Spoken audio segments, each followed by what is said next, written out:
तर 23/8/2007 ला आम्हाला ही मान्यता मिळाली आणि त्यावेळेस 27/8/2009 ला 5.68 TMC पाणी मिळालं.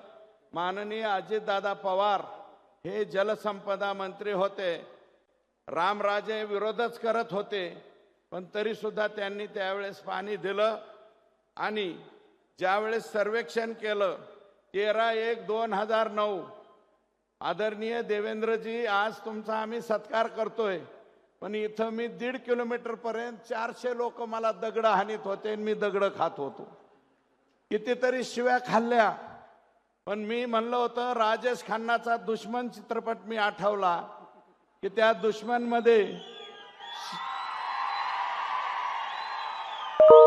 ओरडण्यामध्ये खुंटेफळचे सुद्धा लोक असतील. याच माझ्या बांधवांनी मला दगड मारली. त्यावेळेस SL कुलकर्णी, अशोक खेडकर हे काही अधिकारी होते, निनाळे नावाचा सर्वेअर होता, सगळं मोडून तोडून टाकलं. माझी नडगी फुटली. 400 लोक वरून दगड मारतायत आणि एकटाच माणूस फक्त रस्त्यावरती होता, तो मी सुरेश धस होतो. परंतु नंतर मी या सगळ्यांची साहेब मन जिंकली.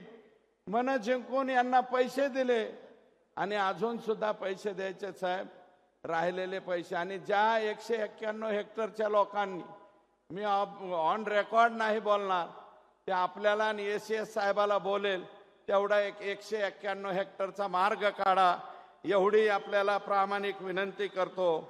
आणि साहेब, याच्यामध्ये आम्हाला ज्या कालावधीत 2013च्या पुढं फडणवीस साहेबांनी मदत केली, रामदास कदम या खात्याचे मंत्री होते, मला वाटतं ते खातं आता पंकजाताईंकडे आहे, त्या खात्याने मदत केली, त्याच्या परवानगीच्या बाबतीत मदत केली.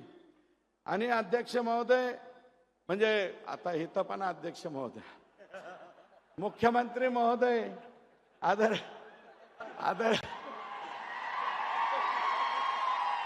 साहेब, कधी कधी मी स्वप्नात सुद्धा चावळू नये अशी अवस्था माझी झाली.